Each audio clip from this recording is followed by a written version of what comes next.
हरे कृष्णा। आप सभी भक्तों का हार्दिक स्वागत है हमारे इस अध्ययन कार्यक्रम में श्री ईशोपनिषद पर।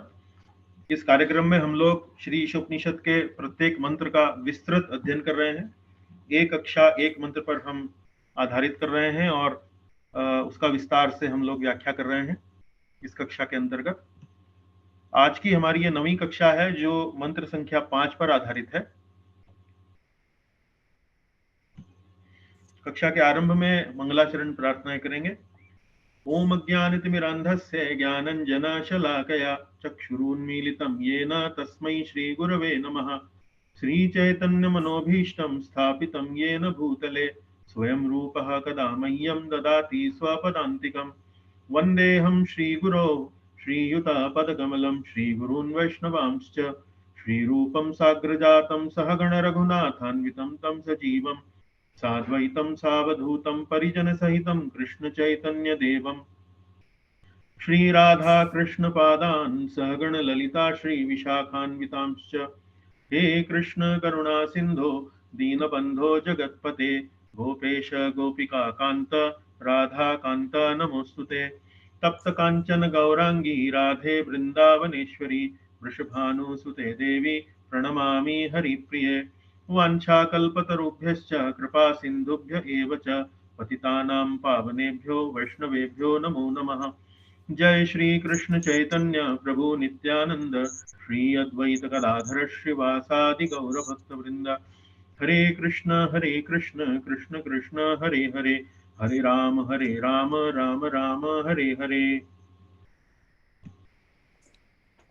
पिछली कक्षा का पुनरावलोकन करेंगे। पिछली कक्षा मंत्र संख्या 4 पर आधारित थी और इस कक्षा में हमने मंत्र 4 में ये बात पढ़ी थी कि भगवान अपने धाम में स्थित हैं किंतु मन से भी अधिक वेगवान हैं। शक्तिशाली देवता भी उन तक नहीं पहुंच पाते हैं। एक स्थान पर रहते हुए भी भगवान सभी को नियंत्रित करते हैं। भगवान सर्वश्रेष्ठ है। तो इस विषय पर हमने पिछली बार चर्चा करी थी और मुख्य रूप से आपको ये बात समझाने का प्रयास किया था कि इस श्लोक में या इस मंत्र में विशेष रूप से क्या बात कही गई है कि भगवान अचिंत्य हैं। अचिंत्य का मतलब भगवान हमारी बुद्धि की समझ के परे हैं। भगवान को समझना हमारे लिए बड़ा कठिन है, मतलब हमारे लिए संभव नहीं है, सीमित जीव के लिए संभव नहीं है। वो कैसे यहाँ पर हम लोग समझ पा रहे हैं? अपने धाम में स्थित हैं भगवान किंतु मन से भी अधिक वेगवान है। शक्तिशाली देवता भी उन तक नहीं पहुंच पाते हैं। एक स्थान पर रहते हैं फिर भी सभी को नियंत्रित कर लेते हैं। तो ये बात हमने समझाई थी आपको कि भगवान अचिंत्य है। जीव अपनी क्षमता से भगवान को नहीं समझ सकता, पर यदि भगवान की कृपा हो जाए तो वह समझ सकता है। तो ये बात हमने चर्चा करी थी कि कई धर्मों में इस बात की मान्यता है कि जीव जो है बहुत छोटा है और भगवान जो है बहुत बड़े हैं, बहुत असीमित है। तो सीमित जीव अपनी क्षमता से भगवान को नहीं समझ सकता, लेकिन यदि वही असीमित भगवान जीव के सामने अपने आप को प्रकट करना चाहें, जीव को अपने आप को अपना ज्ञान देना चाहें, तो क्यों नहीं दे सकते? क्यों? भगवान तो असीमित है, भगवान तो कुछ भी कर सकते हैं। तो यदि जीव को वो अपनी ज्ञान से उसको सक्षम बनाना चाहते हैं तो असीमित भगवान कर सकते हैं। तो भगवान को हम अपनी क्षमता से तो नहीं समझ सकते, लेकिन भगवान की अगर इच्छा हो जाए और भगवान की क्षमता अगर वो हमें समझाने में उसका उपयोग करें तो हाँ, उनकी कृपा से हम अवश्य भगवान को समझ सकते हैं। पर ये कैसे होता है? ये सब कैसे होता है? भगवान किसी के ऊपर अपनी कृपा कब करते हैं? भगवान किसी के ऊपर अपनी कृपा तब करते हैं जब हम भगवान की सेवा के द्वारा भगवान को प्रसन्न करते हैं। तो भगवान जब हमसे प्रसन्न होते हैं अपनी सेवा से, हमारी सेवा से, तो वे अपने आप को हमें प्रकट करना चाहते हैं। जैसे मैंने आपको उदाहरण दिया था ध्रुव महाराज की कथा। ध्रुव महाराज अपने लक्ष्य में इतने अपने दृढ़ थे, दृढ़ संकल्पित थे और भगवान की उन्होंने इतनी घोर तपस्या करी कि भगवान को प्रसन्न होकर उनके सामने प्रकट होना ही पड़ा। और प्रकट होकर भगवान ने ध्रुव महाराज को उतनी क्षमता दी, उतनी बुद्धि दी कि ध्रुव महाराज भगवान को समझ पाए, भगवान का ज्ञान उन तक उनके हृदय में प्रकाशित हुआ और उसी ज्ञान के माध्यम से उन्होंने भगवान की बड़ी सुंदर सुंदर प्रार्थनाएं भगवान के लिए करी। अब ये संभव कैसे होता है? भगवान को सेवा के द्वारा हम समझ कैसे सकते हैं? तो संभव कैसे होता है? तो देखिए, भगवान अपनी शक्तियों के माध्यम से जीव तक अपना ज्ञान पहुंचाते हैं। जो भगवान की शक्तियां हैं, भगवान की शक्तियां कितनी हैं? हमने पिछली कक्षा में देखा, भगवान की 3 प्रकार की शक्तियां हैं। पहली शक्ति है अंतरंगा शक्ति, दूसरी शक्ति है तटस्था शक्ति, और तीसरी शक्ति है बहिरंगा शक्ति। ये तीनों शक्तियां हैं भगवान की, लेकिन तीनों एक प्रकार शक्तिशाली नहीं होती हैं। तीनों में थोड़ी थोड़ी असमानता होती रहे। जैसे बहिरंगा शक्ति से लेते हैं, बहिरंगा शक्ति के अंतर्गत कौन सी शक्तियां आती हैं? जैसे भौतिक जगत, जल, अग्नि, पृथ्वी, वायु, आकाश, यह बहिरंगा शक्ति का उदाहरण है। तो बहिरंगा शक्ति मूलतः जीव को भगवान से दूर ले जाती है। लेकिन यदि जीव इन बहिरंगा शक्तियों को भगवान से जोड़कर देखने लगे, इस दृष्टिकोण से देखने लगे कि ये तो भगवान का ही एक तरह से आशीर्वाद मुझे मिला है, ये तो भगवान की ही शक्तियां हैं, तब ये बहिरंगा शक्ति भी जीव को भगवान के निकट ले जाती है। जैसे उदाहरण के रूप में, जैसे ये घर है, घर जो है मिट्टी से बना है, लकड़ी से बना है, पत्थर से बना है। तो यदि मैं देखूं कि भाई ये घर तो मेरी संपत्ति है, तो मैं भगवान से एक तरह से दूर चला जाऊं। लेकिन यदि मैं यही देखूं कि भाई ये घर जो है वास्तव में भगवान की ही कृपा से मुझे मिल पाया है, भगवान के ही बनाए हुए पदार्थों से मैं ये अपना घर का निर्माण कर पाया हूं, तब ऐसी बुद्धि से मैं वास्तव में भगवान के निकट जाऊंगा। फिर तटस्था शक्ति, तटस्था शक्ति के अंतर्गत कौन आते हैं? जैसे जीवात्माएं, मानव, देवतागण इत्यादि इत्यादि। अब ये मानव देवतागण भी जो है, ये तटस्था शक्तियां कहलाते हैं, क्योंकि ये या तो तट पर स्थित रहते हैं। तट पर मतलब ये मूलतः होते तो आध्यात्मिक हैं, लेकिन भौतिक शरीर में फंसे हुए होते हैं। तो आध्यात्मिक स्वरूप है इनका, मूल स्वरूप इनका आध्यात्मिक है, लेकिन भौतिकता के अंदर इनका ये भौतिकता के में लिप्त रहते हैं, मतलब भौतिक शरीर के अंदर बद्ध रहते हैं। तो इनके ऊपर भौतिकता का प्रभाव पड़ता रहता है, भौतिकता इनके ऊपर प्रभाव डालती रहती है। तो यही तटस्था शक्ति, जब इनके पास विकल्प होता है, या तो भौतिकता की ओर मुड़े या फिर भगवान की ओर मुड़े, तो यही तटस्था शक्ति जब भगवान की ओर मुड़ने का निर्णय करती है, तो ये शक्ति जो है ये भी जीव को भगवान की ओर ले जाती है। और अंतरंगा शक्ति क्या होती है? अंतरंगा शक्ति होती है पूर्ण रूप से शुद्ध आध्यात्मिक शक्ति। ये जब भगवान की कृपा होती है, भगवान जब किसी के ऊपर कृपा करना चाहें, तब अंतरंगा शक्ति के माध्यम से जीव के हृदय में वो अपना ज्ञान प्रकट कर सकते हैं। तो ये बहुत एकदम शुद्ध होती है, ये सबसे जिसे कहते हैं सबसे शक्तिशाली होती है। उसके बाद तटस्था शक्ति, और उसके बाद बहिरंगा शक्ति। भगवान तथा उनकी शक्तियां भगवान के समान एक भी हैं और वे उनसे भिन्न भी हैं। तो भगवान से एक कैसे हैं और भिन्न कैसे हैं, उसका उदाहरण हमने आपको दिया था। जैसे कोई व्यक्ति है या और उसकी वाणी की रिकॉर्डिंग आपने कहीं कर ली, तो रिकॉर्डिंग भी है। अब रिकॉर्डिंग जो है वो व्यक्ति से अलग थोड़ी है, व्यक्ति से अलग नहीं है। एक दृष्टिकोण से देखें तो रिकॉर्डिंग वास्तव में जो उसकी वाणी है वो व्यक्ति का ही अनुभव हमें कराती है। उदाहरण के रूप में मान लीजिए आप कोई किसी का मान लीजिए आप किसी गायक का कोई भजन सुनते हैं, तो भजन जब आप सुनते हैं तो आपके मन में उस प्रकार की भावनाएं उत्पन्न होती हैं। गायक की जो वाणी है वो आपकी चेतना पर प्रभाव डालती है।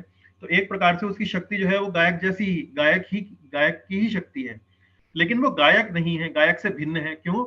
क्योंकि उस वाणी से आप वार्तालाप नहीं कर सकते हैं, उस वाणी से आप कोई भावनाओं का आदान प्रदान नहीं कर सकते हैं। उसके लिए आपको वास्तविक गायक चाहिए अपने सामने। तो कहने का भाव यह है कि भगवान तथा उनकी शक्तियां भगवान के समान भी हैं तथा भिन्न भी हैं। समान इसलिए क्योंकि वे भगवान से आती हैं, इसलिए भगवान के ही समान है, और भिन्न इसलिए क्योंकि वे भगवान का पूर्ण स्वरूप जो है उसको विस्थापित नहीं कर सकती। अब भगवान की शक्ति को देखने के 3 दृष्टिकोण फिर हमने उन पर चर्चा करी। 3 दृष्टिकोण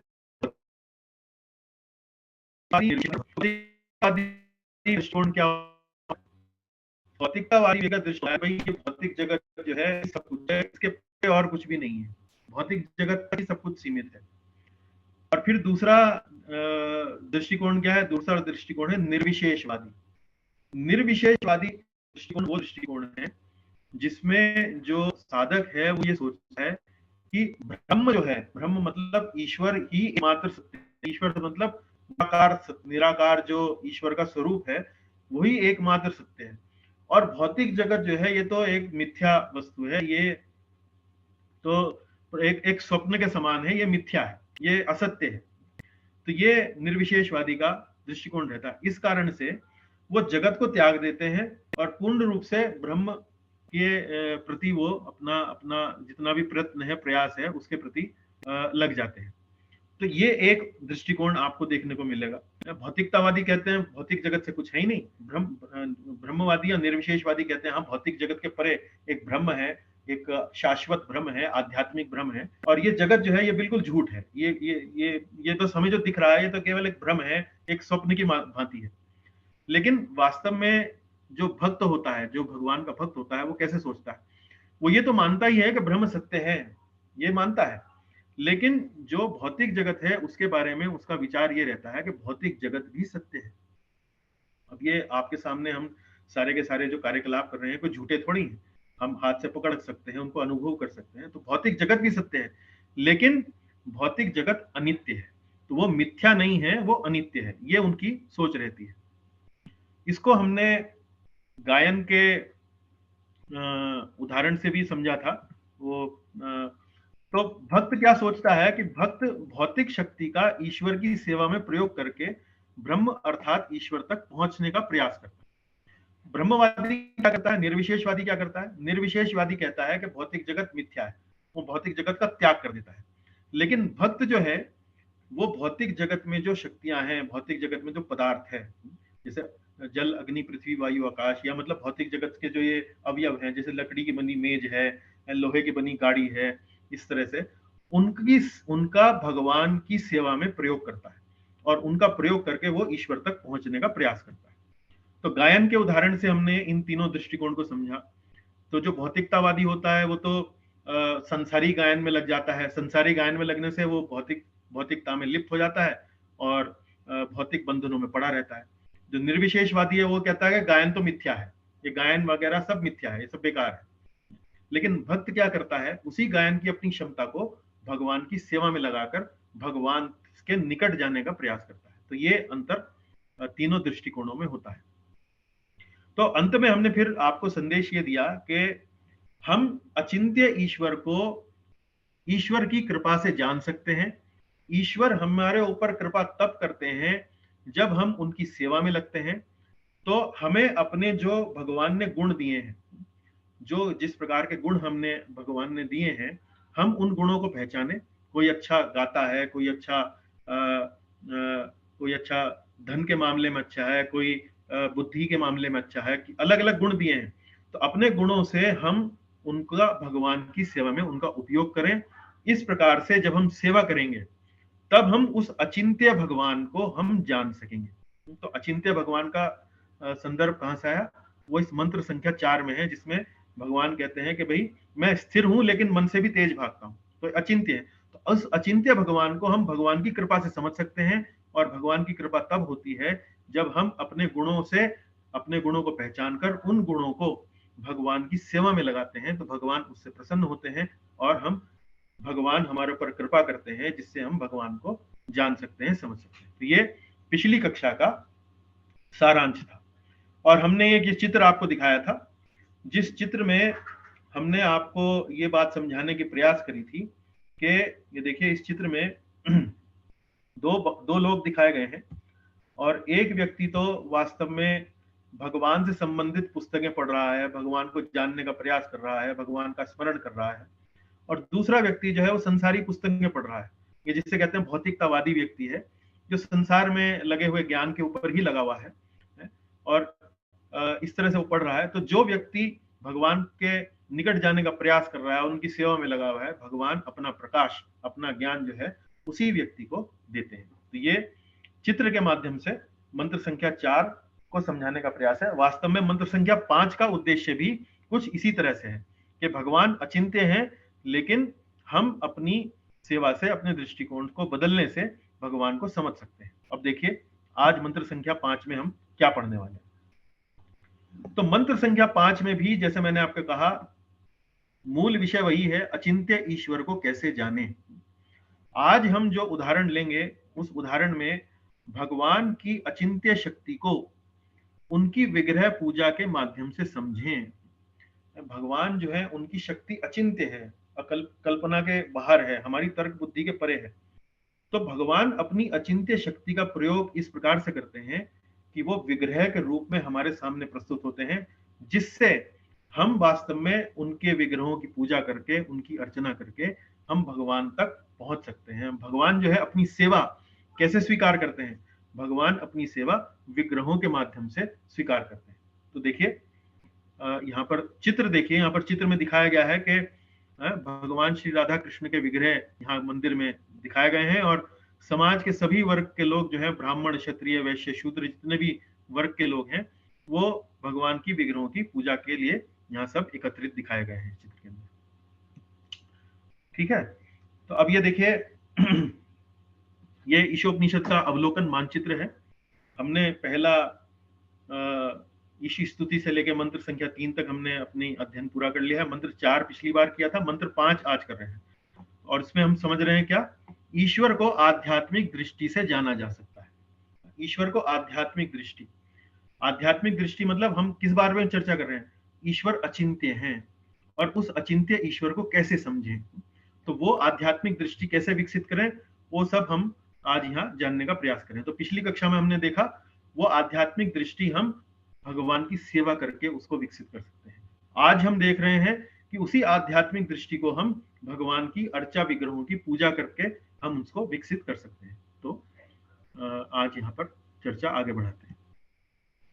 चलिए, ये जो स्लाइड है, ये मैं चाहूंगा कि आज हमारी कक्षा में जो छात्रगण उपस्थित हैं वो ही आज इस स्लाइड को थोड़ा सा मुझे समझाने का प्रयास करें, ताकि मुझे भी थोड़ा आत्मविश्वास हो कि आप समझ पा रहे हैं ईशोपनिषद को। तो कौन समझाना चाहेंगे? आप में से कोई समझाना चाहेंगे?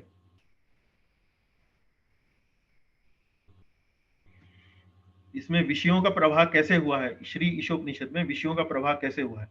पिछली 2-3 कई कक्षाओं से मैं इस स्लाइड को समझा रहा हूं। आज आप में से कोई समझाना चाहेंगे?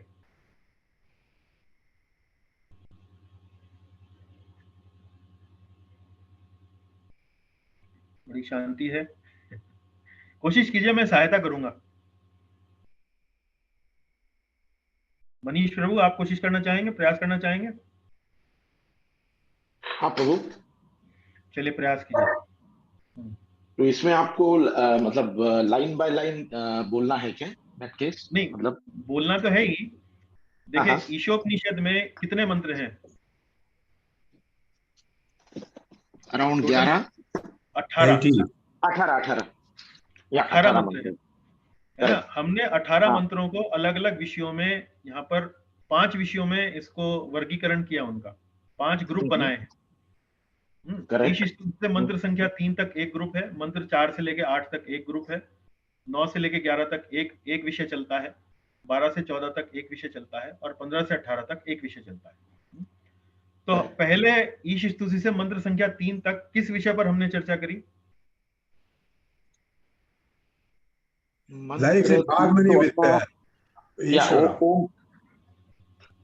मनीष जी बताइए आप जरा, एक मिनट मैं आता हूँ। Supreme Lord is perfect and complete. हाँ ठीक है। हाँ, तो हमने वो तो इसमें हम लोगों ने वो ओम पूरम अदम पूरम इदम, मतलब ओम पूर्णमदा पूर्णमिदम, हाँ जी, ओम पूर्णमदा पूर्णत पूरम उदयते पूर्णस्य पूर्णमद्या पूर्णम इव, ये श्लोक हम लोगों ने पढ़ा इसमें। हाँ, तो उसमें मुख्य जो पहले 3 मंत्रों में मुख्य थीम क्या थी? मुख्य विषय क्या था? हमें ईश केंद्रित जीवन जीना चाहिए। Correct. Ishavasya principle, Ishavasya principle, Ishavasya सिद्धांत है। सब कुछ भगवान का है। हम अपना भाग स्वीकार करें, दूसरे का भाग स्वीकार ना करें। इस तरह से जिएंगे तो बहुत अच्छी बात है, इस तरह से नहीं जिएंगे तो नरक की यात्रा करेंगे। मुख्य रूप से हमें ईश केंद्रित जीवन जीना चाहिए। ठीक है, बराबर। अब ये ईश केंद्रित जीवन जीने के लिए हमें ईश्वर को जानना होगा। करेक्ट। ईश्वर को हम कैसे जान सकते हैं? जब हम अपना आध्यात्मिक दृष्टिकोण विकसित करें। ठीक है, तो मंत्र संख्या 4 में हमने देखा कि भाई ईश्वर अचिंत्य है, और उस अचिंत्य ईश्वर को हम कैसे जान सकते हैं, आध्यात्मिक दृष्टिकोण कैसे विकसित कर सकते हैं? उनकी सेवा के माध्यम से। करेक्ट। जो ईश्वर ने हमें गुण दिए हैं, जो हमारे पास जो साधन है, उनका उपयोग करके हम भगवान की सेवा करेंगे तो हमारा आध्यात्मिक दृष्टिकोण विकसित होगा। ठीक, तो ये थीम है, ये विषय है मंत्र संख्या 4 से लेके 8 तक। या अब इस दृष्टिकोण को विकसित करने के लिए हमें क्या चाहिए? उचित विद्या चाहिए, उचित नॉलेज चाहिए। राइट या रॉन्ग विद्या, उसके बारे में हम लोग चर्चा करेंगे 9 से 11। उसमें सही और गलत विद्या क्या है, उसकी चर्चा हम 9 से 11 में करेंगे, 9, 10, 11 में। करेक्ट। विद्या उचित विद्या और अनुचित विद्या जानने के साथ साथ हमें उचित उपासना और अनुचित उपासना का भी ध्यान होना चाहिए। करेक्ट है तो लोग कहते हैं क्या ईश्वर हर जगह है? ईश्वर हर जगह है तो क्या मैं मेज की पूजा करके ईश्वर तक पहुंच सकता हूँ? क्या मैं पंखे की पूजा करके ईश्वर तक पहुंच सकता हूँ? तो उपासना कौन सी हो, सही उपासना कौन सी है और गलत उपासना कौन सी है? तो ये इससे उस विद्या को व्यवहार में लाया जाता है। और अंततः ईश्वर कोई हमारे दास तो है नहीं कि हम जैसा चाहेंगे वो वैसा करेंगे। तो उसके लिए हमें प्रार्थना करनी होती है भगवान से कि जिससे हम उन्हें जान सके, उन तक पहुंच सके। तो अंततः प्रार्थना द्वारा भगवत कृपा के लिए याचना करते हैं। तो ये 5 विषय हैं। ठीक है, अगली कक्षा में मैं फिर से इस बारे में किसी और विद्यार्थी से, किसी और छात्र से पूछूंगा, तो तैयार रहिएगा। बार बार इसलिए दोहराता हूं क्योंकि आपको ये ध्यान रहे, ध्यान आ जाए, याद रहे, इसलिए मैं बार बार दोहरा रहा हूं। चलिए, आज की कक्षा जो है वो हम ईश्वर हमारी सामान्य बुद्धि के लिए अचिंत्य है, इसी विषय पर रहेगी, मंत्र संख्या 4 और 5 पर। तो आज हम इस कक्षा में अपना अगला मंत्र देखते हैं, मंत्र संख्या 5। ठीक है, तो इसमें कौन मेरे साथ दोहरा सकते हैं मंत्र संख्या 5? कौन दोहराएंगे? मैं कर सकता हूँ प्रभु। अच्छा, ठीक है मनीष जी। ठीक है, बोलिए। तदेजति तन्नैजति, तदेजति तन्मेजति, तद्दूरे तद्वन्तिके, तद्दूरे तद्वन्तिके, तदन्तरस्य सर्वस्य, तदन्तरस्य सर्वस्य, तदु सर्वस्यास्य बाह्यतः। तदु सर्वस्य यस्य बाह्यता। Very nice. देखिए, इसका प्रत्येक पंक्ति का अर्थ जो है वो थोड़ा समझने का प्रयास करेंगे। तद एजति तन नैजति। तो एजति जो शब्द है इसके अंदर, एजति शब्द का अर्थ होता है चलना। तो यहाँ पर तद मतलब वो यहाँ पर किसके लिए इंगित कर रहा है? ईश्वर के लिए इंगित कर रहे हैं। तद एजति, परमेश्वर चलते हैं, तन नैजति, परमेश्वर नहीं चलते हैं। दोनों बातें बोल रहे हैं, वो चलते भी हैं और नहीं भी चलते हैं। फिर तद दूरे तद्वन्तिके, वे बहुत दूर हैं, तद दूरे वे दूर हैं, और तद्वन्तिके, तद्वन्तिके मतलब अंतिके मतलब अत्यंत निकट है, किंतु अत्यंत निकट भी हैं। तदंतरस्य सर्वस्य, तदंतरस्य सर्वस्य मतलब वे सबके भीतर भी हैं, और तदु सर्वस्यास्य बाह्यता, और फिर भी वे सबके बाहर भी हैं, यानी कि सर्वव्यापी हैं।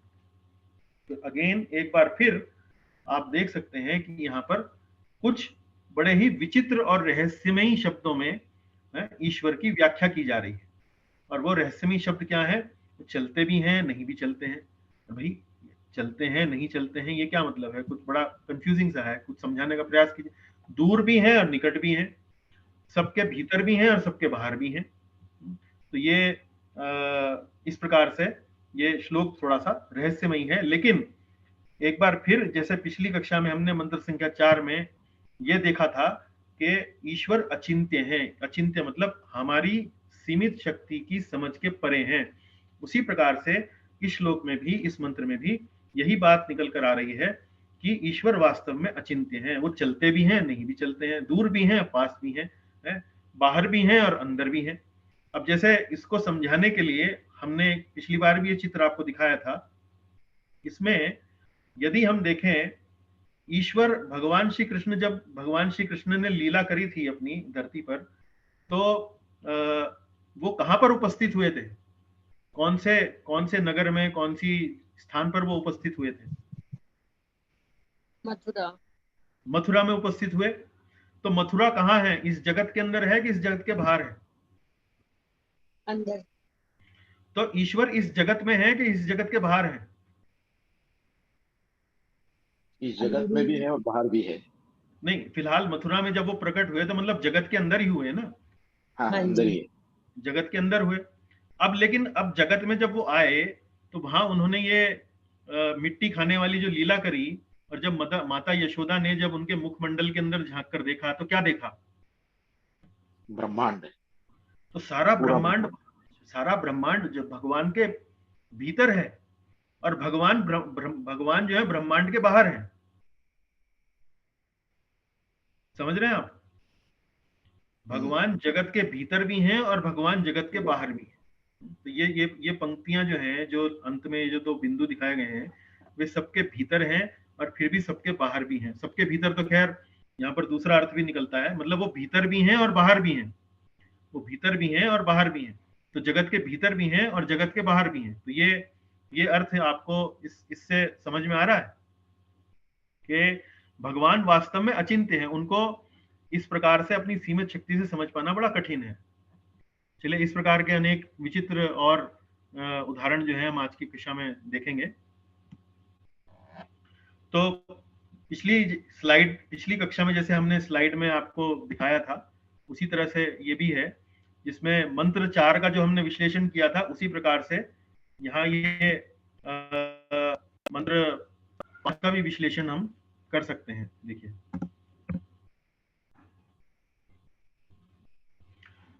ईश्वर को बड़ा रहस्यमयी शब्दों में यहाँ पर समझाया गया। चलते हैं लेकिन चलते नहीं है, दूर हैं लेकिन पास है, हर चीज के अंदर है लेकिन हर चीज के बाहर भी है। उसके अलावा ईश्वर अचिंत्य है, मतलब ईश्वर को समझना बड़ा कठिन है। वो जैसे साधारण जो हमारी बुद्धि होती है, जो इस जीवन में, इस दुनिया में हम जिस बुद्धि से अनुभव करते हैं, जिसका हम प्रयोग करते हैं, उन अनुभवों से भी वो परे हैं। जो अनुभव हमें होते हैं उनसे बड़े विचित्र विचित्र अनुभव जब हम भगवान की लीलाएं पढ़ते हैं, उनमें बड़ा उनका विचित्र जो है स्वभाव नजर आता है। ईश्वर एक व्यक्ति है, व्यक्ति मतलब उनके अंदर चलने जैसे व्यक्तिगत गुण हैं। और पिछली कक्षा में हमने क्या पढ़ा था? ईश्वर दौड़ते हैं। इसमें किस बारे में बताया गया? इसमें बताया गया ईश्वर चलते हैं। पिछले मंत्र में बताया गया था कि ईश्वर मन से भी अधिक तेज चलते हैं, अधिक तेज दौड़ते हैं। तो दौड़ना, चलना, ये कैसे गुण है? ये व्यक्तिगत गुण है। तो ये बात मैं आपको क्यों बता रहा हूं व्यक्तिगत गुण है? इससे हमें ये पता लगता है कि ईश्वर वास्तव में एक व्यक्ति है, एक व्यक्तिगत गुण उनके अंदर उपस्थित है।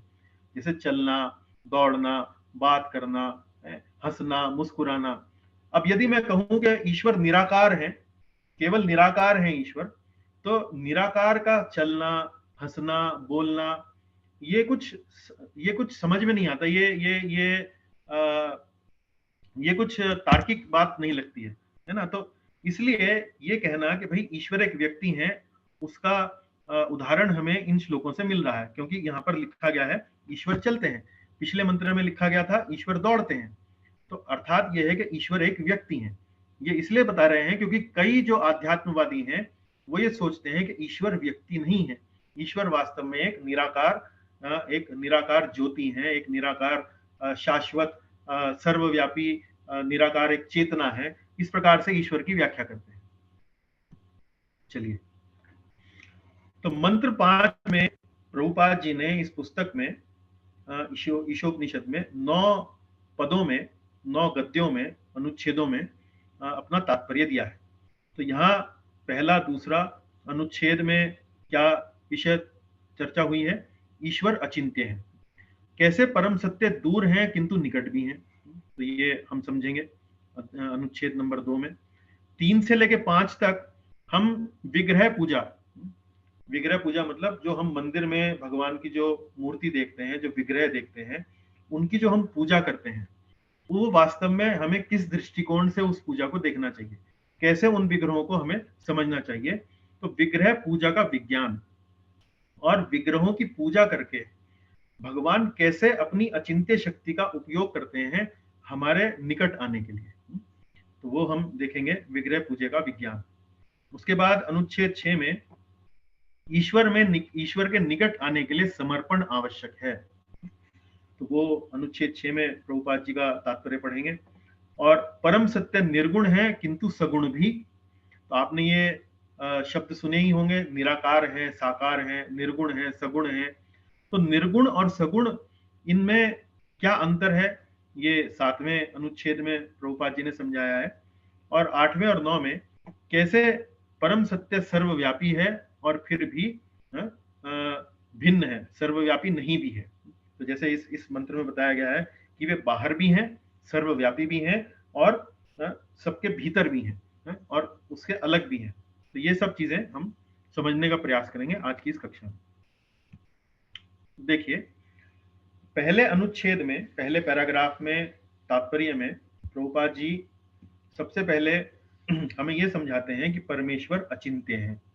और ये हम पिछली कक्षा से बार बार इस अचिंत्य शब्द पर चर्चा करते आ रहे हैं। तो यहां पर हम दो बातों को समझेंगे कि विरोधाभास भगवान की अचिंत्य शक्ति को इंगित करता है। या समझेंगे, एक एक शब्द को समझेंगे। विरोधाभास, विरोधाभास का मतलब यह है जैसे कि हमने इस मंत्र में पढ़ा, भगवान चलते हैं, भगवान नहीं भी चलते हैं, भगवान दूर भी हैं और भगवान पास भी हैं। तो ये आपस में ऐसा लगता है कि परस्पर विरोधी बातें हो रही हैं, लेकिन वास्तव में परस्पर विरोधी नहीं है, ये विरोधाभासी हैं। विरोधाभासी का मतलब क्या है, ये देखने में तो ऐसी लगती हैं कि ये आपस में विरोधी हैं, आपस में एक दूसरे के विपरीत हैं, लेकिन यदि इनका गहराई से अध्ययन किया जाए तो हमें वास्तव में समझ में आता है कि ये विरोधाभासी हैं, ये विरोधी लगती हैं, लेकिन इनको समझा जा सकता है। और इस विरोधाभास से हम क्या समझ सकते हैं, हम ये समझ सकते हैं कि वास्तव में ये भगवान की अचिंत्य शक्ति है, जो इस प्रकार से विरोध में लग रही है, लेकिन वास्तव में विरोधी है नहीं। परम सत्य को तर्क से नहीं समझा जा सकता। परम सत्य को तर्क से नहीं समझा जा सकता का अर्थ क्या है कि जैसे हम अपने सामान्य जीवन में किसी चीज को समझने के लिए तर्क का उपयोग करते हैं। मान लीजिए आप गणित का कोई विषय पढ़ रहे हैं, या केमिस्ट्री का कोई विषय पढ़ रहे हैं, फिजिक्स का कोई विषय पढ़ रहे हैं, तो तर्क शक्ति से आप उसे समझने का प्रयास करते हैं, और तर्क का हम प्रयोग करते हैं विषयों को समझने के लिए। लेकिन यहाँ जो बात कही जा रही है वो ये है कि भगवान को तर्क से नहीं समझा जा सकता, केवल तर्क से नहीं समझा जा सकता। भगवान को समझने के लिए भगवान की कृपा की आवश्यकता है, जिससे वो हमें ऐसा अनुभव देते हैं जिससे वास्तव में हम उन्हें समझ सकते हैं।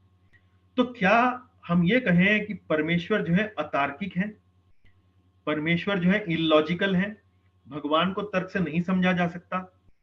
नहीं, हमें इसको समझने के लिए, इस बात को समझने के लिए थोड़ा सा गहराई से चिंतन करना पड़ेगा। तो उत्तर इसका यह है कि परमेश्वर अतार्किक नहीं है। अतार्किक मतलब इलॉजिकल नहीं है। परमेश्वर इलॉजिकल नहीं है, किंतु तर्क से भी परे हैं। भगवान जो है तर्क शक्ति से भी परे हैं। तर्क शक्ति से परे हैं का मतलब क्या, जैसे आप ये समझिए कि ये मान लीजिए तर्क है, और तर्क से नीचे मतलब अगर भगवान अतार्किक हैं, अतार्किक मतलब इलॉजिकल है। मान लीजिए मैं कोई बेबुनियाद बात बोलता हूं, कि कोई अतार्किक बात बोलता हूं, जैसे कि सूरज जो है वो उत्तर से उदय होता है, तो ये बात जो है अतार्किक है, मतलब तथ्य से अलग है, तो ये अतार्किक हो गई, और फिर ये तर्क हो गया। लेकिन भगवान की स्थिति क्या है, भगवान की स्थिति यह है कि वो तर्क से भी परे हैं, तर्क से भी ऊपर हैं। तो तर्क का उपयोग हम करते हैं चीजों को समझने के लिए, लेकिन भगवान की कुछ बातें ऐसी हैं जो तर्क से भी परे हैं, भगवान को तर्क से भी नहीं समझा जा सकता। यदि भगवान को हम तर्क से समझ पाते, पूर्ण रूप से तर्क से समझ पाते, तो इसका अर्थ यह होता कि वास्तव में भगवान को तर्क में बांधा जा सकता है। लेकिन भगवान को तर्क में बांधा नहीं जा सकता, भगवान तर्क के अधीन नहीं है। तर्क जो है वो वास्तव में भगवान के अधीन है। इसको एक दृष्टांत से हम समझने का प्रयास करेंगे। जैसे सूरज की रोशनी होती है, और एक दीपक होता है, दीपक में भी रोशनी होती है। तो दीपक से अगर हमारे कमरे में बहुत अंधेरा है, तो हम दीपक की रोशनी से अंधेरे कमरे में चीजों को देख सकते हैं। तो यही स्थिति तर्क की होती है, लॉजिक की। लॉजिक से हम कुछ चीजों को समझ सकते हैं। तो दीपक जो है हमारे लिए उपयोगी वस्तु है, हमारे काम आता है और हमारे लिए वो अंधकार में मार्गदर्शन का कार्य करता है। लेकिन रात्रि में अंधकार जब है और हम दीपक का इस्तेमाल करें सूरज को देखने के लिए कि भाई हम उस दीपक की सहायता से देखें भाई सूरज आकाश में कहाँ है, तो क्या हम देख सकते हैं उस दीपक की सहायता से सूरज को? नहीं। तो सूरज जो है वो दीपक के अधीन नहीं है। सूरज जो है, जब सूरज अपने आप सवेरे जब अपने आप वो निकलेगा, उदय होगा, तो हम स्वतः ही देख पाएंगे कि वो सूरज है, हमें उसके लिए दीपक की आवश्यकता नहीं। तो इसी तरह से भगवान जो है वो तर्क शक्ति से भी परे हैं।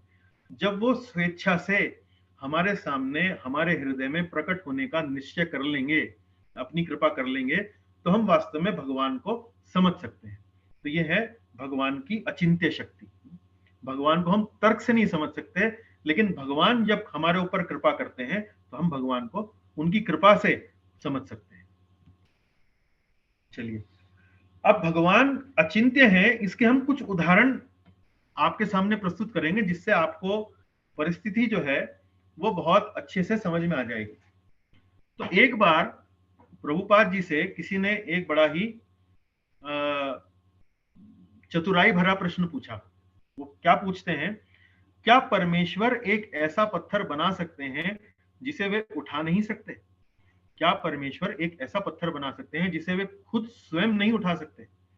तो प्रभुपाद जी ने कहा हाँ बना सकते हैं, ऐसा पत्थर बना सकते हैं जिसे वो खुद नहीं उठा सकते हैं।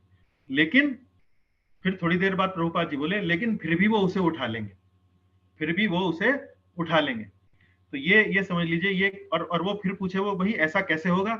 तो प्रभुपाद जी कह रहे हैं ये भगवान की वास्तव में अचिंत्य शक्ति है कि वो ऐसा कार्य कर सकते हैं, ऐसा पत्थर बना सकते हैं जिसे वो नहीं उठा सकते, इतना भारी पत्थर बना सकते हैं जिसे स्वयं नहीं उठा सकते, लेकिन फिर वो उसे उस पत्थर को उठा भी लेंगे। तो ये इस तरह से एक उदाहरण ये है। दूसरा उदाहरण मैं आपको दे रहा हूं, गोवर्धन पर्वत को श्री कृष्ण द्वारा उठाना। श्री कृष्ण ने अपनी लीला में गोवर्धन पर्वत को उठा लिया।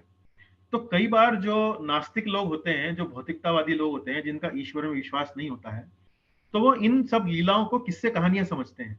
वो सोचते हैं कि तो सिर्फ जैसे स्पाइडरमैन, बैटमैन, इस प्रकार की ये जो छोटा भीम और बड़ा भीम, इस प्रकार की जो कार्टून फिल्में आती हैं, इस प्रकार की जो मनोरंजक कहानियां हैं, इस तरह की कहानियां कुछ हैं। तो इसके विरोध में वो तर्क क्या देते हैं?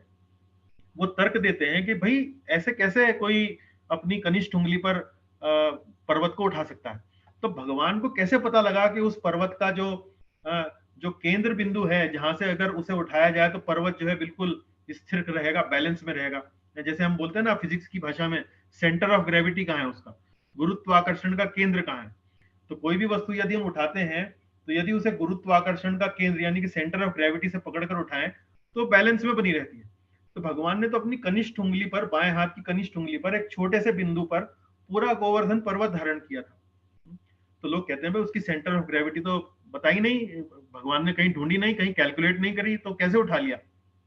देखिए भगवान की शक्तियां जो है अचिंत्य हैं, इनकंसीवेबल हैं, उनकी कल्पना करना हमारी शक्ति के बाहर है। तो भगवान जो है कुछ भी कर सकते हैं, वो उंगली पर, एक छोटी सी उंगली पर बड़ा गोवर्धन पर्वत भी उठा सकते हैं। उसके बाद लीलाओं में एक उदाहरण आता है रामलीला में। जैसे हम देखते हैं कि जब भगवान राम लंका पर चढ़ाई करने वाले होते हैं तो समुद्र के ऊपर पत्थरों से वो एक पुल तैयार करते हैं, और वो पत्थर जब पानी में फेंके जाते हैं तो तैरने लगते हैं। तो लोग बाग नहीं मानते इस बात को। लोग बाग कहते हैं कि भाई जो पत्थर पानी में कैसे तैर सकता है? हमारा जो अनुभव है वो तो ये बताता है कि पत्थर को जब पानी में फेंकते हैं तो वो डूब जाता है, क्योंकि पत्थर जो है वो पानी से भारी होता है, उसकी जो डेंसिटी होती है पत्थर की वो पानी से भारी होती है, इसलिए जब वो पानी में जाता है तो डूब जाता है। तो लेकिन ऐसे लोगों को ये बात कौन समझाए कि जो भगवान अंतरिक्ष में इतने बड़े बड़े ग्रह जैसे पृथ्वी है और भी सोलर सिस्टम में जो बड़े बड़े ग्रह हैं, उनको वो तैरा सकते हैं, वो एक चक्र पर पूरा घूम रहे हैं, तो वो क्यों नहीं डूब रहे हैं? वो क्यों नहीं गिर रहे कहीं पाताल में या कहीं किसी और जगह? वो अपनी शक्ति पर खड़े हुए वो बराबर घूम रहे हैं, खुद भी घूम रहे हैं। तो जब वो भगवान इतने बड़े बड़े ग्रहों को अंतरिक्ष में तैरा सकते हैं, तो पत्थर, पानी में पत्थर तैराना भगवान के लिए क्या बड़ी बात है? पत्थर में, पानी में पत्थर तैराना भगवान के लिए क्या बड़ी बात है? जैसे उदाहरण के रूप में हाँ, आप लोग नोट का इस्तेमाल करते हैं, जैसे करेंसी नोट होते हैं, 2000 का नोट होता है या 500 रुपए का नोट होता है, आप उसका प्रयोग करते हैं। किसी दुकानदार को आप वो नोट देते हैं, तो दुकानदार नोट लेने के बाद आपको कोई मूल्य की, उस मूल्य की वस्तु आपको देता है। लेकिन यदि भारत का प्रधानमंत्री ये तय कर ले कि भाई जो नोट आज की तारीख में चलन में है, मैं उन्हें बंद करने वाला हूं, तो जब कल आप उन नोटों को दुकानदार को देंगे, तो क्या दुकानदार आप उन नोटों को लेकर आपको वो वस्तु दे सकता है? नहीं दे सकता।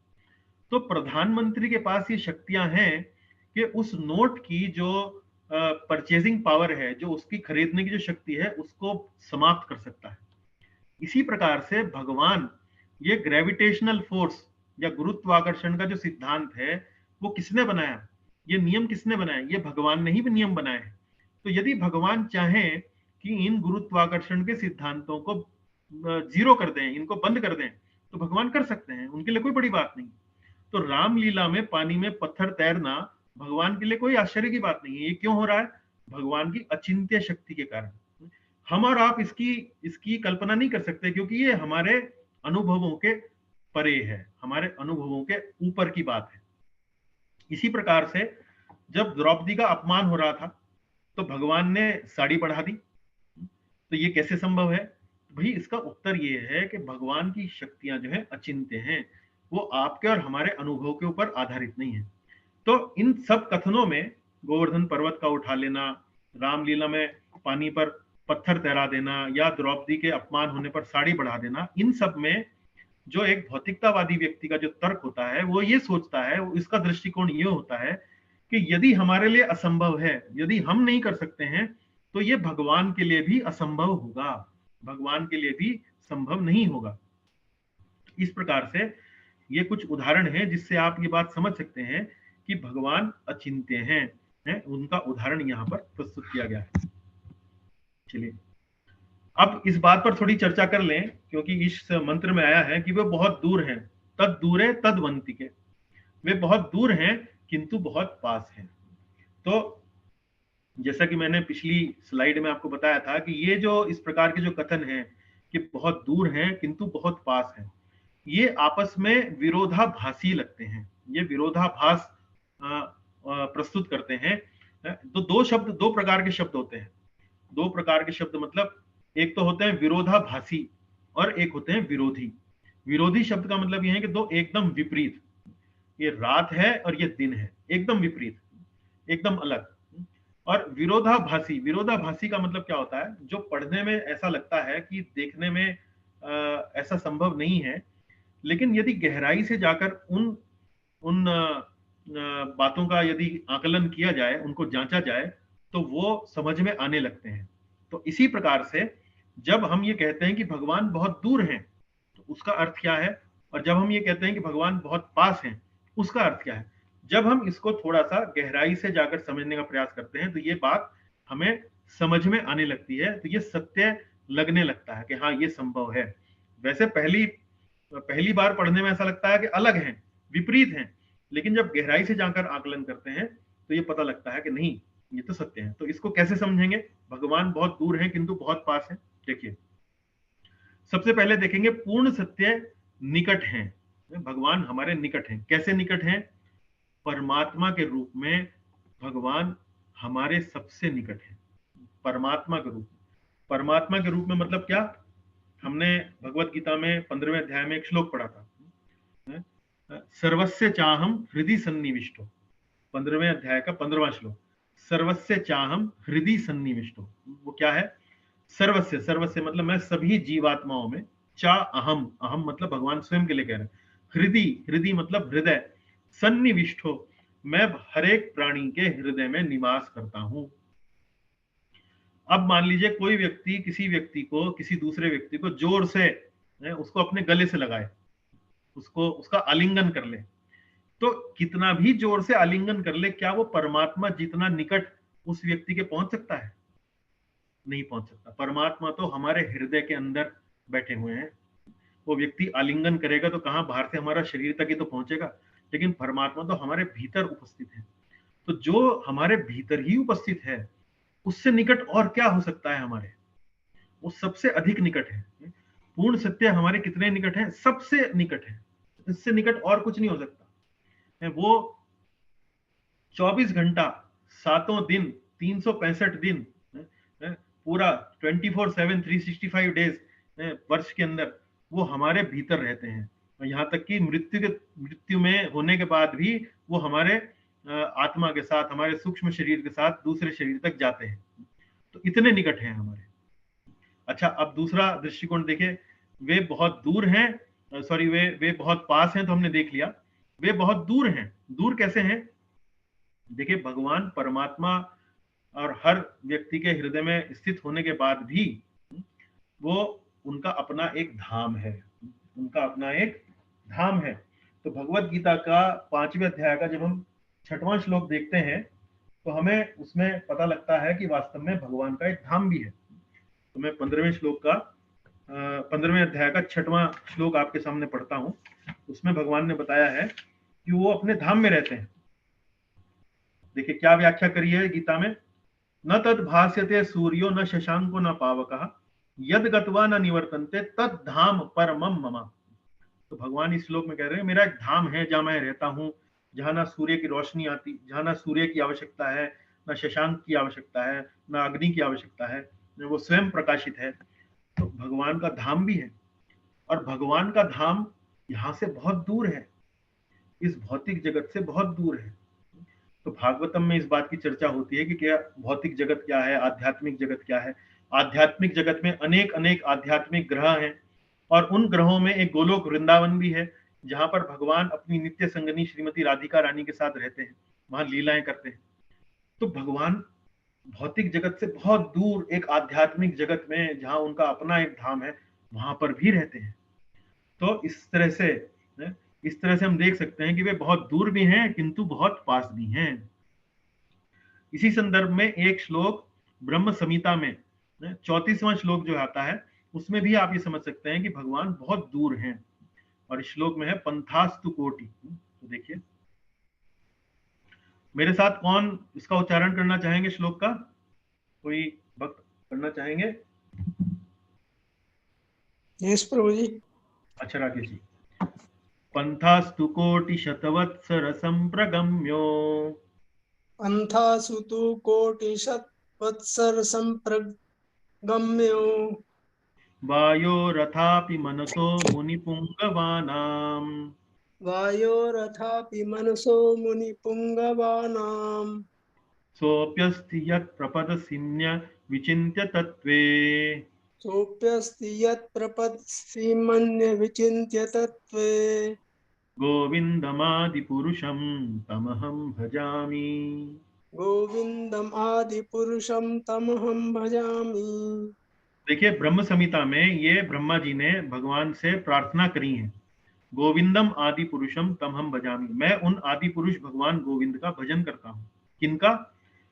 जिनके पास शत कोटि वर्षों तक चलकर भी, पंथास्तु कोटि शत वत्सर संप्रगम्यो, संप्रगम्यो मतलब चलकर भी, जो योगी जन तथा ज्ञानी जन, मुनि पुंगवानाम, योगी तथा ज्ञानी जन, वायोर अथापि मनसो, वायु अथवा मन की गति से चलकर भी, सो अप्यस्थि यत प्रपद, पद बोलते हैं चरणों को, प्रपद बोलते हैं चरणों के अग्रिम भाग को, सीम्ने विचिन्त्य तत्वे, सीम्ने अविचिन्त्य तत्वे, अविचिन्त्य, देखिए अचिंत्य शब्द यहां पर भी आया, अविचिन्त्य तत्वे, तो जिनके चरणों की अग्र सीमा मात्र को ही प्राप्त होते हैं। षट कोटि वर्षों तक चलकर भी जो योगी जन तथा ज्ञानी जन, वायु अपना मन की गति से चलकर भी जिनके चरणों की अग्र सीमा मात्र को ही प्राप्त होते हैं, मतलब हजारों हजारों वर्षों तक यदि वो चले मन की गति से या वायु की गति से, तो भगवान के जो चरण हैं और चरण कमलों के जो अगले भाग हैं, उनसे जो प्रकाश निकलता है, उनके अग्र भाग तक जो वहां तक पहुंचते हैं, इतना समय चलने के बाद भी मैं उन आदि पुरुष भगवान गोविंद का भजन करता हूं। तो इस श्लोक से क्या प्रतीत हो रहा है? इस श्लोक से प्रतीत हो रहा है भगवान बहुत दूर है। भगवान कितने दूर है? भगवान पास भी हैं परमात्मा के रूप में जो हमारे हृदय में पास भी हैं, लेकिन अपने धाम में निवास करते हैं, इससे बहुत दूर भी हैं। आगे चलिए, देखिए यहाँ पर इस चित्र के माध्यम से अलग अलग बातें समझाई गई हैं। ये भगवान जो है, ये परमाणु के अंदर, परमाणु के रूप में विष्णु जी का चतुर्भुज रूप दिखाया गया। परमाणु मतलब क्या? कण कण में भगवान है, हर परमाणु में, हर एटम के अंदर भगवान का निवास है, भगवान निवास करते हैं। यह दिखाया गया है कि कैसे एक योगी के हृदय में भगवान जो है प्रकाशित हो रहे हैं, और ये दिखाया गया है कि कैसे ये पूरा का पूरा, पूरी की पूरी जो रचना है आध्यात्मिक जगत और भौतिक जगत, इसमें दिखाइए। देखिए यहाँ पर ये आध्यात्मिक जगत दिखाया गया है। ये छोटे छोटे जो पीले पीले रंग के जो ग्रह हैं, ये सब आध्यात्मिक ग्रह हैं। और इस पूरी संरचना में, इस पूरी सृष्टि के अंदर एक चौथाई छोटा सा भाग जो है, ये भौतिक जगत है। इस छोटे से भौतिक जगत में अनेक अनेक ब्रह्मांड हैं। उन ब्रह्मांडों में एक लोक है पृथ्वी, जहां पर हम निवास करते हैं। तो ये देखिए कि यहाँ हम लोग निवास कर रहे हैं, और ये भगवान जो है अपने कितनी दूर है, यहाँ अपने आध्यात्मिक जगत में श्रीमती राधा रानी के साथ वहां पर लीलाएं करते हैं। तो भगवान बहुत पास भी हैं तथा बहुत दूर भी हैं। अब हम तीसरे से लेकर 5वें जो पैराग्राफ हैं इस तात्पर्य में, उसमें विग्रह पूजा का विज्ञान से हम समझ सकते हैं भगवान की अचिंत्य शक्ति क्या है। देखिए,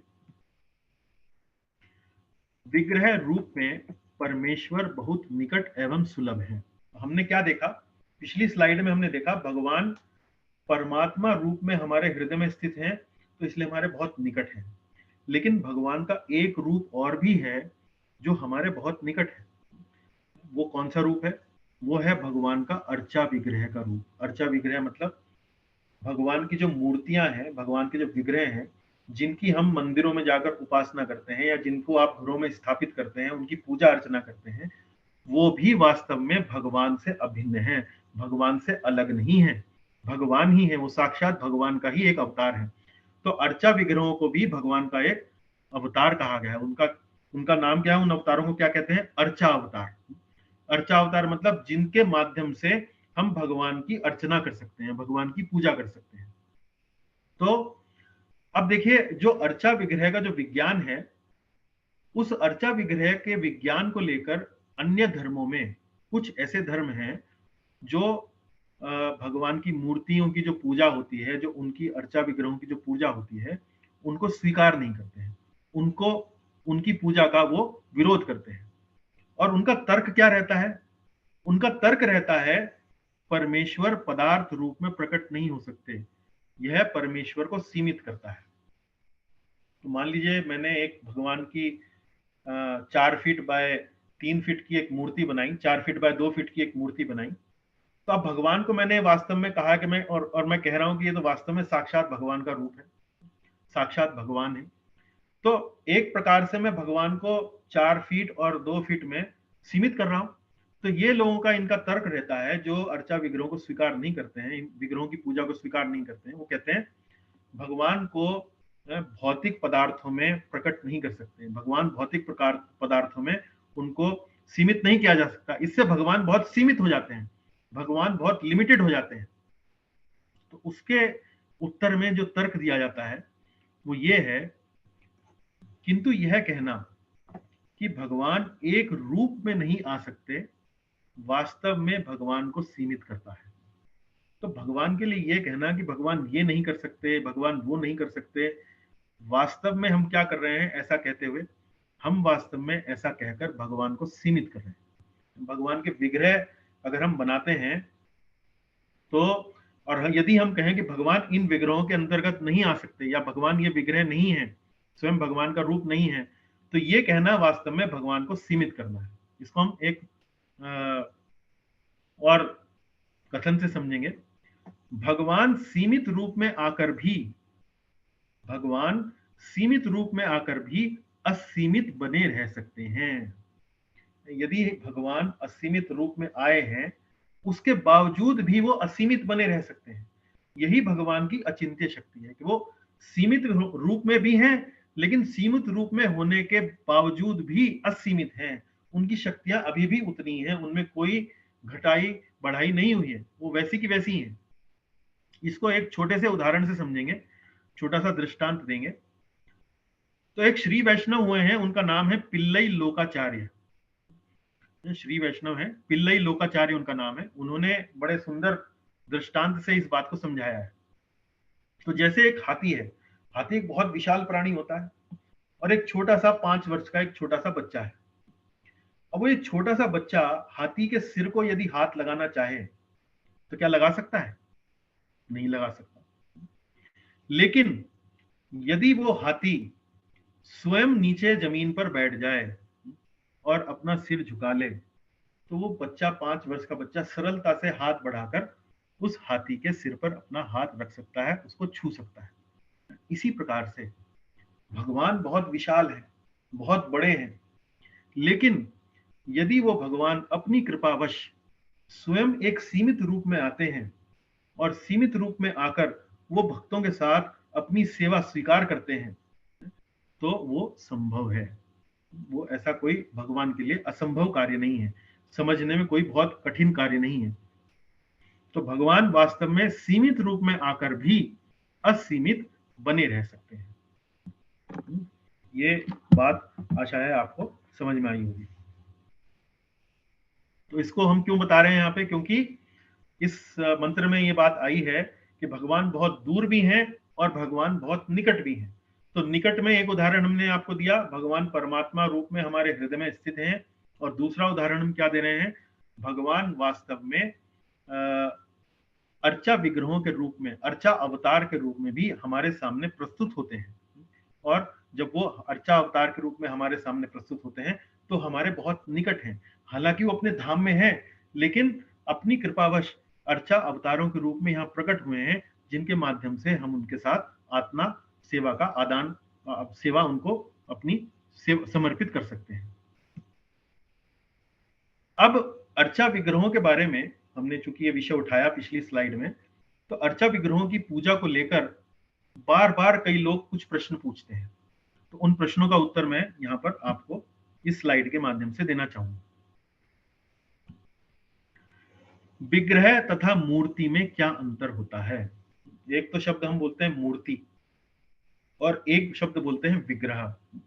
तो इनमें वास्तव में क्या अंतर होता है, उसको समझने का प्रयास करेंगे।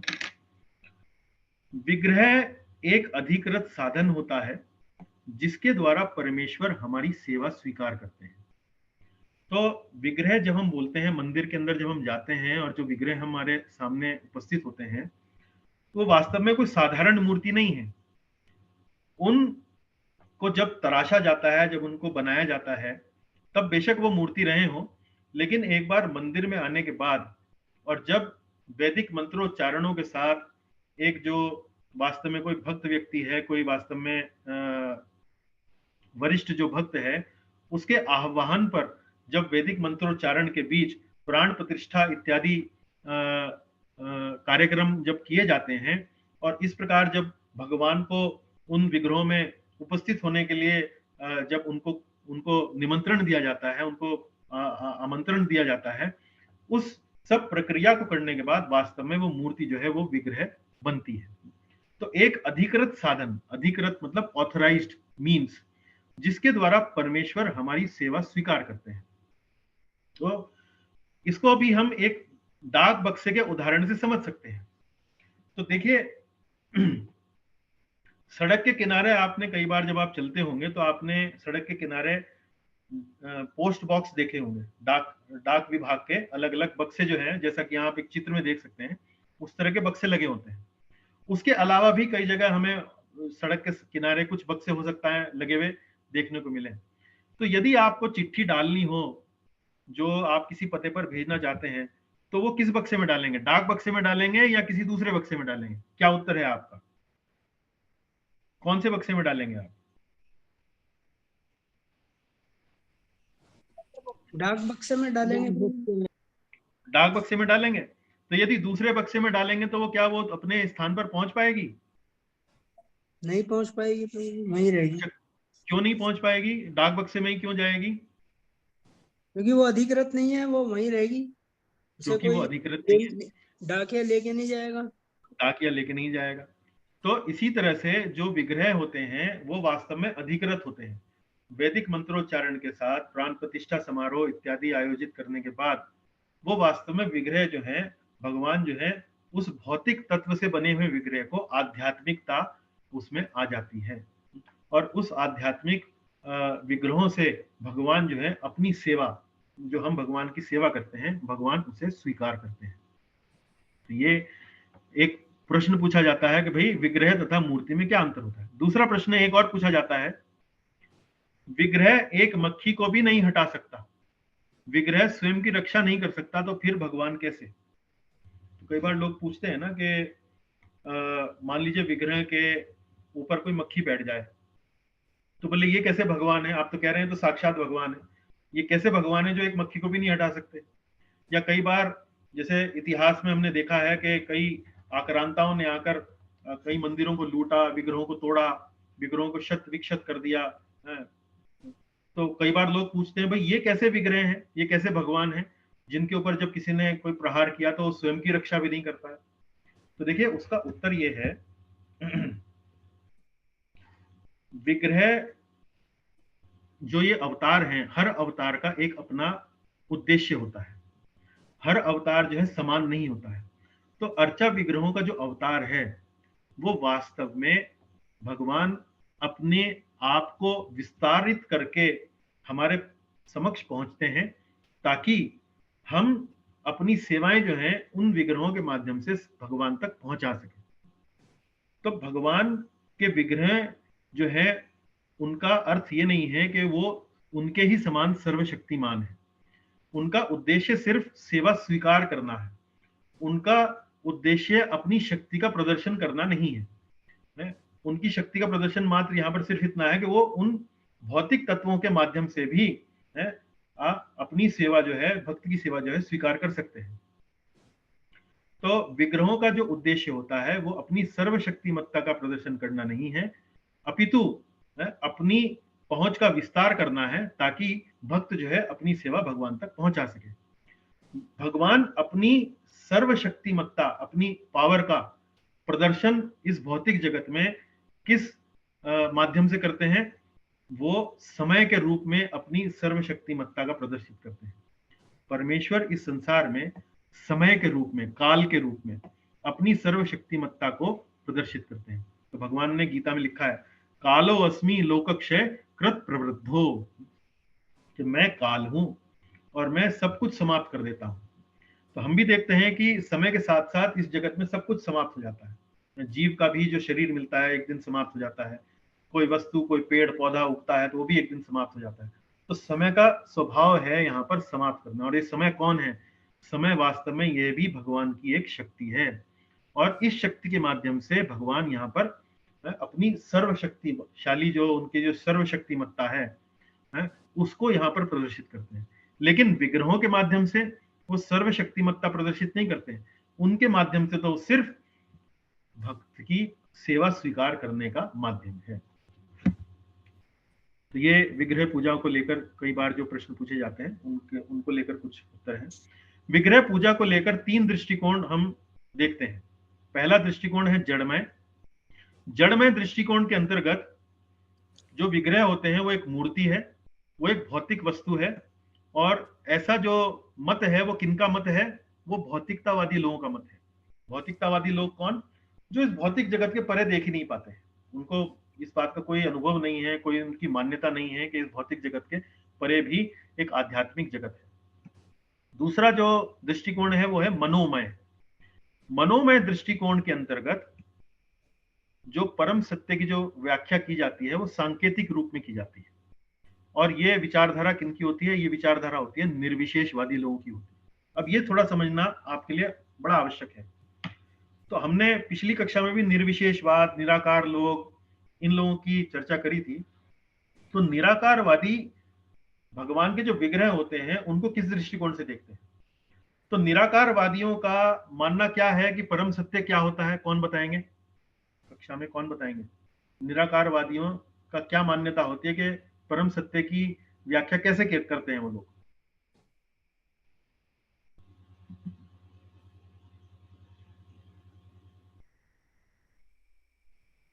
परम सत्य एक निराकार है, ब्रह्म ज्योति है। परम सत्य निराकार है, ब्रह्म ज्योति है, बराबर है।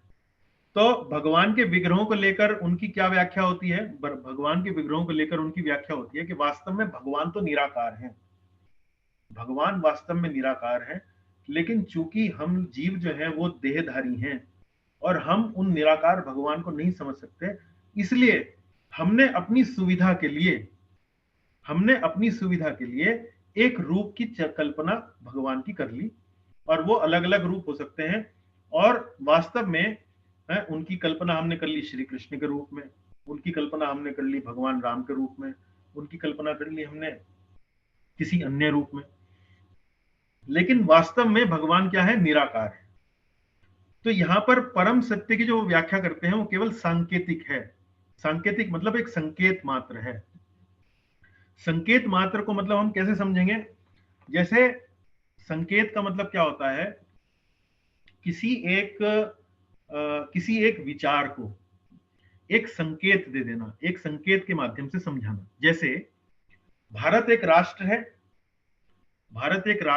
राष्ट्र क्या है? राष्ट्र हम किसे कहते हैं? राष्ट्र मतलब कहते हैं कि एक समूह को, जिसकी एक विचारधारा है, जिसका एक रहन सहन करने का तरीका है, उस नेशन को, उस राष्ट्र को हम क्या कहते हैं? उस एक ग्रुप को, उस एक धरती के टुकड़े को हम क्या कहते हैं? राष्ट्र कहते हैं। अब उस राष्ट्र को एक सांकेतिक भाषा में यदि हमें किसी को समझाना हो तो कभी राष्ट्र का एक झंडा है जिसमें हरे रंग का, सफेद रंग की एक पट्टी है, एक केसरिया रंग की एक पट्टी है, तो एक झंडा है। लेकिन वास्तव में राष्ट्र और एक झंडा, संकेत से हम उसकी व्याख्या कर रहे हैं। तो इसी प्रकार से निर्विशेषवादी जो है, निराकारवादी जो है, वो क्या सोचते हैं कि वास्तव में भगवान तो निराकार है, लेकिन ये जो विग्रह बनाए गए हैं श्री कृष्ण का, राम का, नरसिंह देव का, इत्यादि इत्यादि, शिव जी का, दुर्गा जी का, ये जो विग्रह हैं ये वास्तव में एक संकेत है उस निराकार पर ब्रह्म की, उस निराकार परम एक ज्योति की हम व्याख्या कर रहे हैं। और वास्तव में एक दिन हमें इन मूर्तियों की, इन विग्रहों की जो हम पूजा कर रहे हैं, पूजा करते करते जब हम इतने आगे बढ़ जाएंगे तो ये वास्तव में मूर्तियां जो है ये हमारे लिए बेमानी हो जाएंगी। तो इन विग्रहों को जो निर्विशेषवादी है, केवल और केवल एक समझ लीजिए एक टूल की तरह, एक यंत्र की तरह, एक सुविधा की तरह इनका प्रयोग करता है। कि तो सुविधा के रूप में है। सुविधा किस लिए? ताकि इस सुविधा का उपयोग करके मैं वास्तव में निराकार तक पहुंच सकूं। तो ये निर्विशेषवादी व्यक्ति जो होता है उसकी सोच रहती है, इसको कहते हैं मनोमय। ये काल्पनिक है। उनके दृष्टिकोण में ये जो विग्रह है वास्तव में कल्पना है अपनी सुविधा के लिए, ताकि हम निराकार तक पहुंच सकें। लेकिन चिन्मय, तो तीसरा दृष्टिकोण है चिन्मय। चिन्मय का दृष्टिकोण का क्या है? परम सत्य और विग्रह जो है वो अभिन्न है। जो विग्रह होते हैं भगवान के और जो भगवान स्वयं है वो वास्तव में एक दूसरे से अलग नहीं है, वो एक ही है। जो विग्रह, जो मंदिर हम देख रहे हैं वो साक्षात भगवान का रूप है, साक्षात भगवान हमारे सामने प्रकट है। इस प्रकार से जो भक्त होता है वो इस प्रकार से इन विग्रहों को देखता है, उसका दृष्टिकोण इस प्रकार से होता है।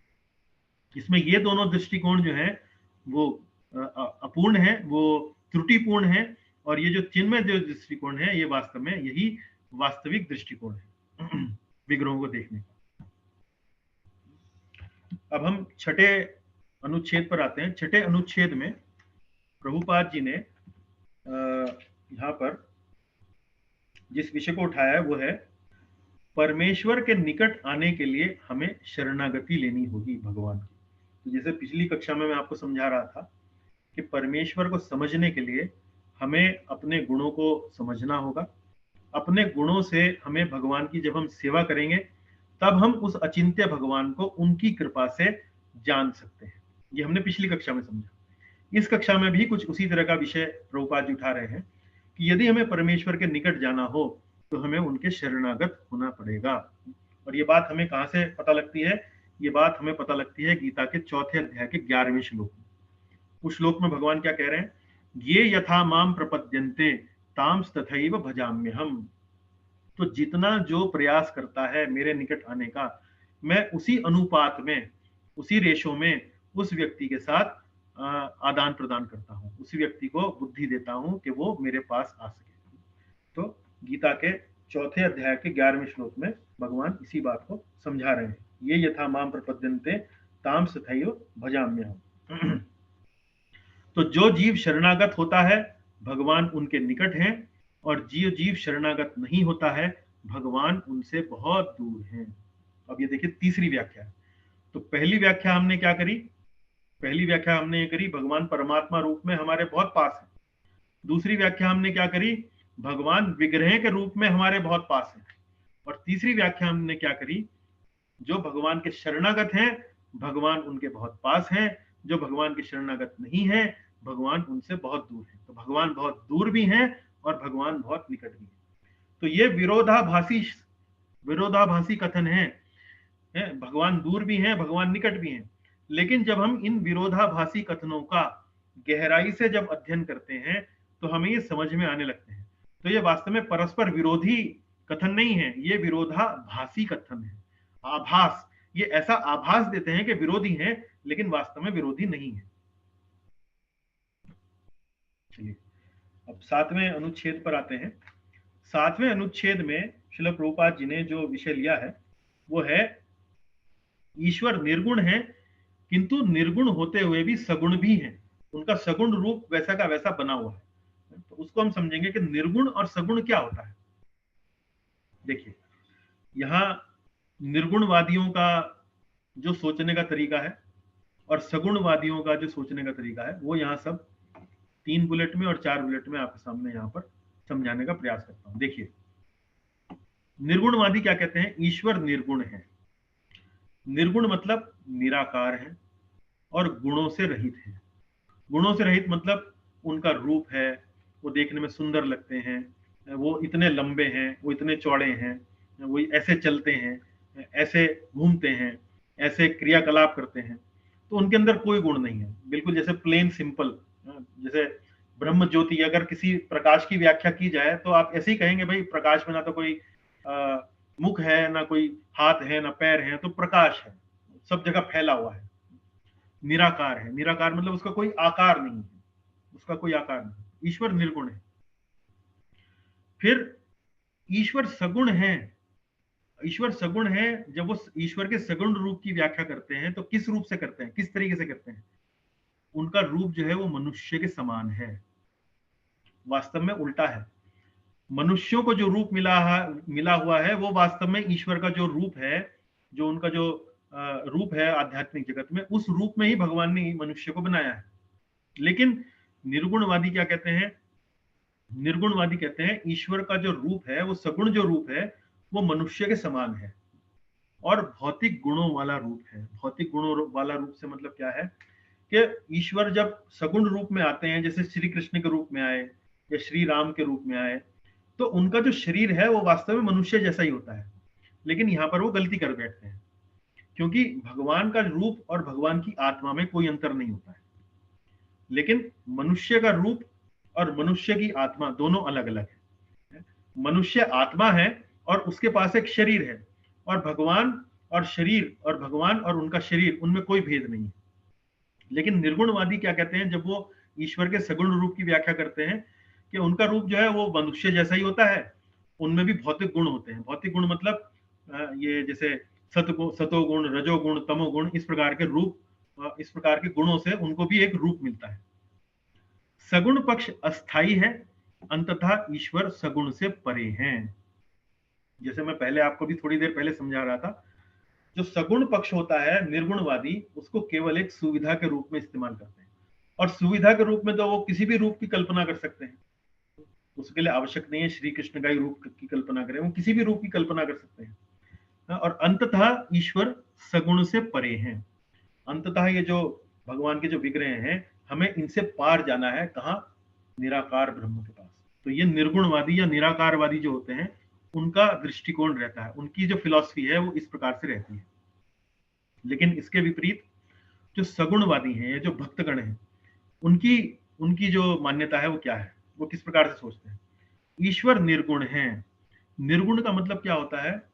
उनका वैसा भौतिक रूप नहीं है जैसा कि मनुष्य का होता है। अर्थात उनका भौतिक रूप नहीं है। जैसे मनुष्य का भौतिक शरीर है, उसको ये जो भौतिक शरीर मिला हुआ है वो पृथ्वी, जल, अग्नि, वायु, आकाश से बना हुआ है, लेकिन भगवान का जो शरीर है वो इन तत्वों से नहीं बना होता है। तो इसलिए उनको क्या कहा गया है? इसलिए उनको कहा गया उनको वो निर्गुण है, यानी कि वो भौतिक तत्वों से परे हैं, सतोगुण, रजोगुण और तमोगुण से परे हैं। वह रूप भौतिकता से प्रभावित नहीं होता है, यानी कि सतोगुण, रजोगुण, तमोगुण से प्रभावित नहीं होता है। लेकिन यहाँ जो निर्गुणवादी हैं वो उल्टा कहते हैं, भौतिक गुणों वाला रूप होता है। दूसरा पॉइंट देखिए यहाँ पे, ईश्वर सगुण है, वास्तविक गुणों वाले हैं किंतु रूप आध्यात्मिक है। तो ईश्वर वास्तव में सगुण है, उनका भौतिक रूप नहीं है, लेकिन उनका रूप जो है वो कैसा है? आध्यात्मिक रूप है। उनकी आत्मा में और उनके शरीर में कोई अंतर नहीं, वो रूप आध्यात्मिक है।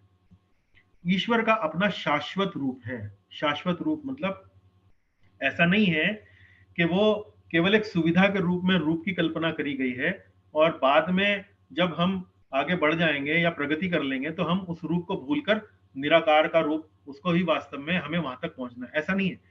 यहाँ पर सगुणवादी जो कहते हैं कि जो उनका रूप है वो टेम्परेरी नहीं है, जैसा निर्गुणवादी सोचते हैं, अस्थाई नहीं है, वो वास्तव में शाश्वत है।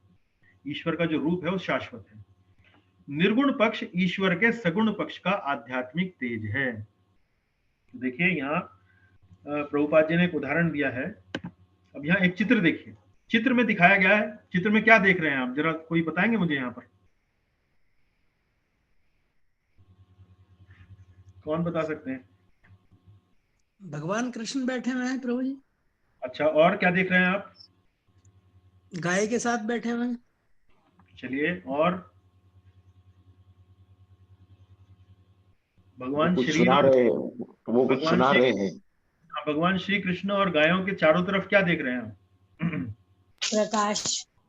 प्रकाश, प्रकाश देख रहे हैं। तो देखिए जो प्रकाश है ये क्या है? ये भगवान का निर्गुण पक्ष है, भगवान का वो पक्ष जो निराकार है।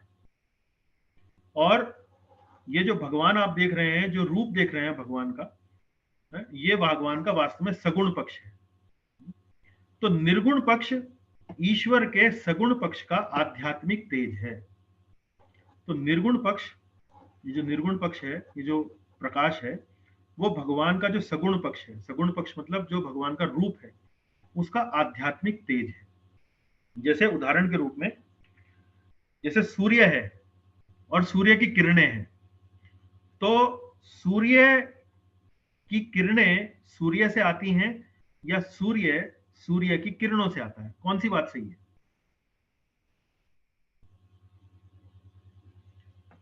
सूर्य से सूर्य की किरणें आती हैं या सूर्य की किरणों से सूर्य आता है? इन दोनों में कौन सी बात सही है? किरणें सूर्य से आती हैं जी, गुरु जी। किरणें सूर्य से आती हैं, किरणें सूर्य से आती हैं। इसी तरह से निर्गुण पक्ष जो है वो सगुण पक्ष से आता है जी गुरु जी। सूर्य कैसा है? सूर्य गोल है, उसका आकार है जी गुरु जी। और सूर्य की किरणों का कोई आकार है? नहीं जी, चारों तरफ फैली है, कोई आकार नहीं है। जी जी। वो एक कमरे में आएंगी तो कमरे का आकार ले लेंगी, वो कहीं बाहर होंगी वो उसका आकार ले लेंगी, उनका कोई अपना आकार नहीं है। जी, लेकिन सूर्य गोल है। इसी प्रकार से भगवान का एक रूप है और उस रूप से जो प्रकाश निकलता है वो भगवान का निर्गुण पक्ष है। आप समझ गए इस चीज को? दंडवत। हाँ जी, हाँ जी। आज तक तो नहीं समझते थे, आज समझ गए। आज समझ गए। तो ये देखिए, ये ऐसा नहीं है कि वास्तव में जैसे निर्गुणवादी सोचते हैं। निर्गुणवादी क्या सोचते हैं?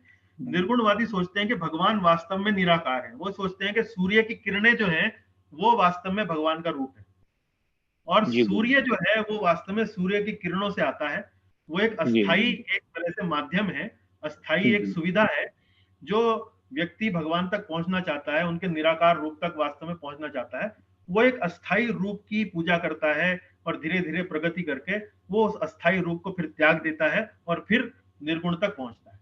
ये कौन सोचते हैं? ये सोचते हैं निर्गुणवादी। जी गुरु। लेकिन ऐसा नहीं है।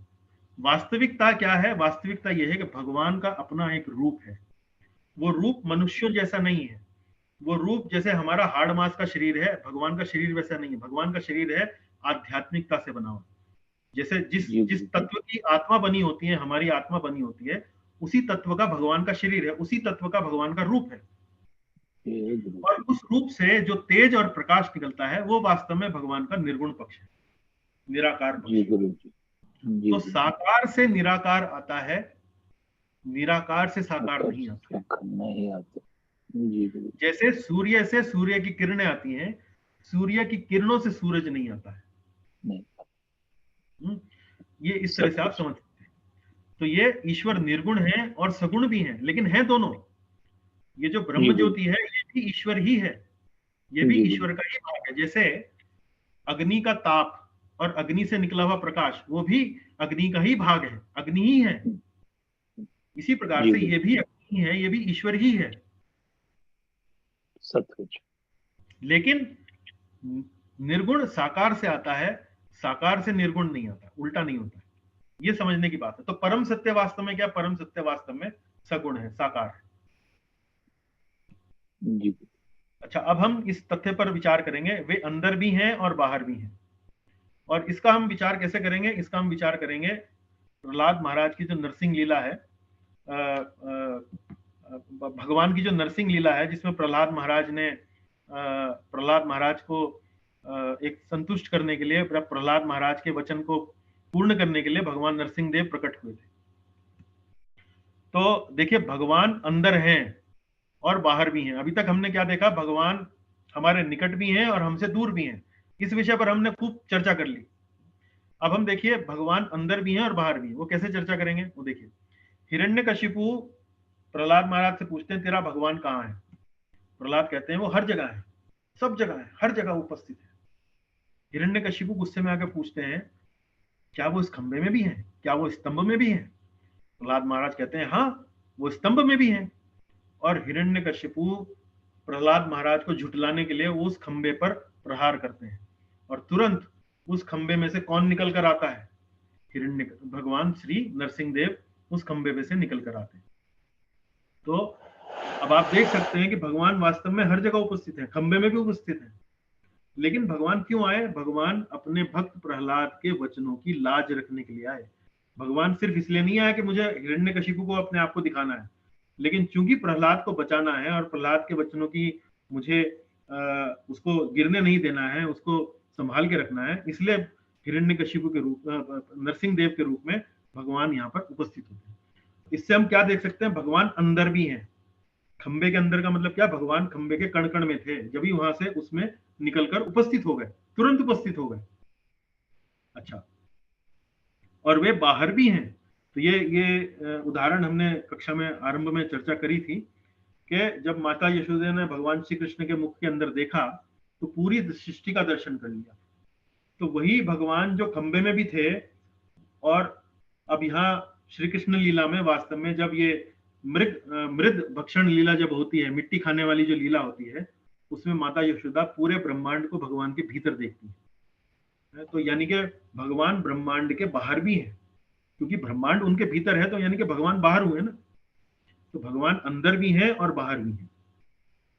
तो माता यशोदा ने श्री कृष्ण के भीतर पूरी सृष्टि का दर्शन किया। इस प्रकार से आप देख सकते हैं कि इस कक्षा में हमने फिर इस बारे में चर्चा करी कि भगवान अचिंत्य हैं, और भगवान को देखने के लिए हमें एक आध्यात्मिक दृष्टिकोण चाहिए। ईशावास्यम इदम सर्वम, भगवान का ये सब कुछ है, भगवान इस पूरे जगत के स्वामी हैं, भगवान के अनुसार ही हमें अपना जीवन जीना चाहिए। ये हमने पहले 3 मंत्रों में पढ़ा। उसके बाद हम अगले 2 मंत्रों में हम क्या देख रहे हैं? हमें भगवान को देखने का दृष्टिकोण हमारा क्या हो। और हमने ये अलग अलग उदाहरणों से देखा। कैसे देखा? कि भगवान दूर भी हैं। दूर कैसे हैं? अपने आध्यात्मिक जगत में। भगवान पास भी हैं। कैसे?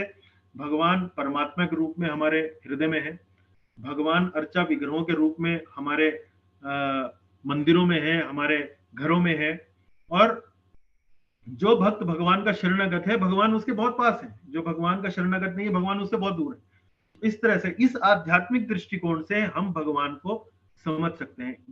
भगवान का जो अचिंत्य जो विवरण हमको उपनिषदों में मिलता है, इस प्रकार से हम समझ सकते हैं। फिर हमने देखा भगवान भीतर भी हैं, भगवान बाहर भी हैं। नरसिंह लीला में हमने देखा भगवान भीतर भी हैं। मृद भक्षण लीला में हमने देखा भगवान बाहर भी हैं। तो इस तरह से अचिंत्य है, भगवान को समझना अचिंत्य, अचिंत्य शक्ति है भगवान की। हाँ, एक जादूगर की तरह है, एक इस प्रकार के हैं कि जो हमारे अनुभवों से बिल्कुल परे हैं। तो इस प्रकार से जब हम भगवान को देखते हैं तो हमें भगवान की जो कथाएं हैं, भगवान के बारे में जो ये वैज्ञानिक ढंग से जो इन सब बातों को वैदिक साहित्य में समझाया गया है, वो हम उचित रूप से समझ सकते हैं। और जब हम उचित रूप से उस बात को समझते हैं तो हमारे मन में शंका नहीं रहती है। जब हमारे मन में शंका नहीं रहती है तो हम भगवान की उपासना, भगवान की प्रार्थना, भगवान की भक्ति जो है पूरे मन से कर सकते हैं। और ऐसा करने पर वास्तव में हम भगवान को प्रसन्न कर सकते हैं, भगवान को जान सकते हैं। इसी से श्री ईशोपनिषद की जय, शिल प्रभुपाद जी की जय।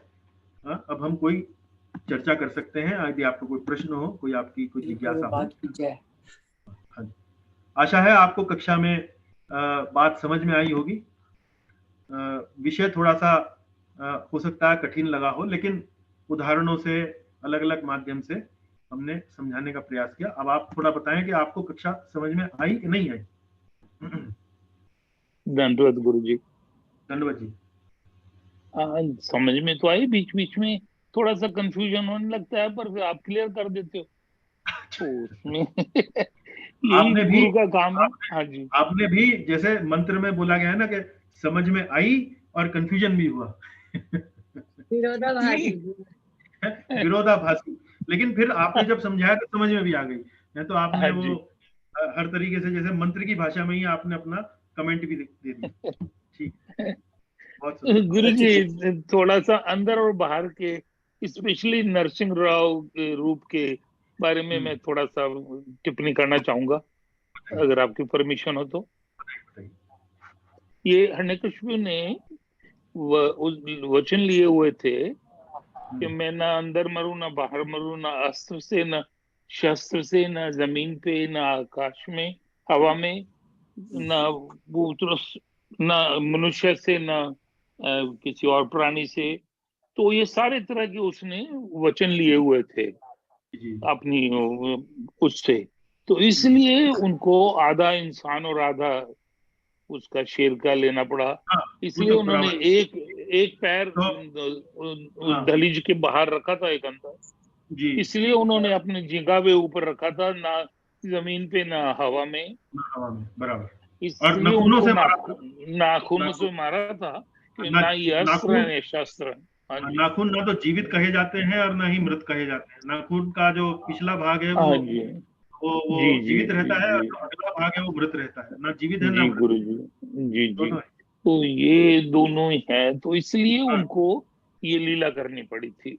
हाँ, ब्रह्मा जी का उन्होंने वचन जो है पूरी तरह से सुरक्षित रखते हुए कार्य करे उन्होंने। जी, बहुत सुंदर। हाँ, धन्यवाद जी। दंडवत गुरु जी। बाकी तो खैर एज यूजुअल, हाँ जी, मैं 10 में से 10 प्लस भी दे सकता हूँ तो दूंगा गुरु जी को। अच्छा, मैं आपसे भक्तों से प्रार्थना करना चाहूंगा कि हमारे गुरुदेव की व्यास पूजा जो है 19 तारीख को वृंदावन में होना निश्चित हुई है, और मैंने एक संदेश डाला भी है, और कुछ भक्तों ने उस संदेश को पढ़कर अपनी कुछ योगदान भी दिए हैं। मैं उनका बहुत बहुत हृदय से धन्यवाद अदा करता हूँ, धन्यवाद कहता हूँ।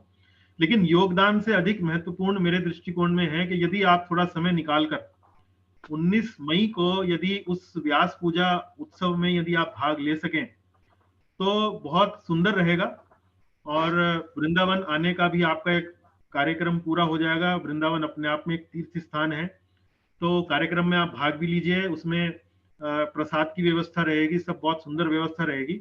लेकिन एक गुरु और शिष्य के बीच में जो एक प्रेम का, एक जो बड़ा सुंदर मधुर, एक जो भावनाओं का जो आदान प्रदान होता है, वो उस कार्यक्रम में आपको देखने के लिए बड़ा आसानी से आपको मिलेगा। और ये सामान्य रूप से जो हमारा जो हिंदू समाज है, जो हमारा जो सनातन धर्म है, उसमें आपको बहुत अधिक देखने को नहीं मिलता है। विशेष रूप से जो उत्तर भारत के लोग हैं उनको बहुत ज्यादा अधिक इस प्रकार के कार्यक्रम देखने को नहीं मिलते हैं। तो मेरा अनुरोध है कि यदि जो भक्त इस कार्यक्रम में भाग ले सकें, व्यक्तिगत रूप से भाग ले सकें, तो थोड़ा भले ही आपका थोड़ा समय लगे, थोड़ा आपका धनराशि उसमें लगे, आने जाने में थोड़ा आपको कष्ट भी हो सकता है, लेकिन वो कष्ट उठाना मेरे विचार से बहुत उपयोगी रहेगा, क्योंकि इससे आपको बड़ा प्रेरणा मिलेगी। तो प्रयास कीजिए कि यदि आप कोई कार्यक्रम बना सकें उस कार्यक्रम में आने के लिए। वैसे भी वृंदावन आ रहे हैं, कोई दूसरी जगह तो जा नहीं रहे हैं, कोई एक सामान्य जगह नहीं जा रहे हैं, अपने आप में एक भगवान का स्थान है, भगवान का घर है, तीर्थ स्थान है। तो कार्यक्रम में भी भाग लेना हो जाएगा, आपसे व्यक्तिगत भेंट भी होगी, और मैं समझता हूं कि इस प्रकार के कार्यक्रमों में आने से आपके जीवन में बहुत प्रेरणा हो सकती है, बहुत परिवर्तन आ सकते हैं। तो प्रयास अवश्य कीजिएगा। बहुत बहुत धन्यवाद। योगदान आप देना चाहें तो बहुत अच्छी बात है, नहीं देना चाहें तो कोई ऐसी कोई बहुत बड़ी बात नहीं है, लेकिन मेरे दृष्टिकोण में यदि आप कार्यक्रम में भाग लेते हैं तो वो बहुत अच्छा रहेगा जी। चलिए, इसके अलावा और कोई आपकी मैंने एक और अनाउंसमेंट करी थी कक्षा के आरंभ में। मेरे मन में एक विचार था कि कक्षाओं के साथ साथ यदि आप लोग चाहें तो हम महीने में हर व्यक्ति से एक व्यक्तिगत वार्तालाप कर सकते हैं, 15 मिनट का, 20 मिनट का, 30 मिनट का, ये जानने के लिए कि आपकी भक्ति के जो जीवन है वो कैसा चल रहा है, आप भक्ति में क्या कर रहे हैं, किस प्रकार से मैं आपकी सहायता कर सकता हूं और आप और भक्ति में आगे बढ़ सकते हैं। तो इस संबंध में यदि जो भी व्यक्ति, जो भी भक्तगण जो है इच्छुक हों तो मुझे संदेश भेज सकते हैं, और मैं महीने में, 2 महीने में कभी भी आधा घंटे की, 15 मिनट की एक टेलीफोन कॉल आपके साथ व्यक्तिगत रूप से आपके साथ वार्तालाप करने के लिए मैं वो आयोजित करना चाहूंगा। तो जो भी व्यक्ति इच्छुक हैं वो कृपया मुझे व्यक्तिगत रूप से संदेश भेजें। मैं इस संबंध में व्हाट्सएप ग्रुप पे एक अलग से संदेश भी प्रसारित करूंगा। चलिए, बहुत बहुत धन्यवाद। दंडवत। हरे कृष्णा। हरे सब कृष्णा संतों को हरे कृष्णा। हरे कृष्ण। हरे कृष्णा प्रभु जी। हरे कृष्ण जी। हरे कृष्णा प्रभु जी। हाँ रविंद्र प्रभु जी, हरे कृष्णा। देखिए, प्रयास कीजिएगा, आने का प्रयास कीजिएगा। हरे कृष्णा। गुरु जी। हाँ पद्मा जी, हरे कृष्ण। हरे कृष्णा। हरे कृष्ण।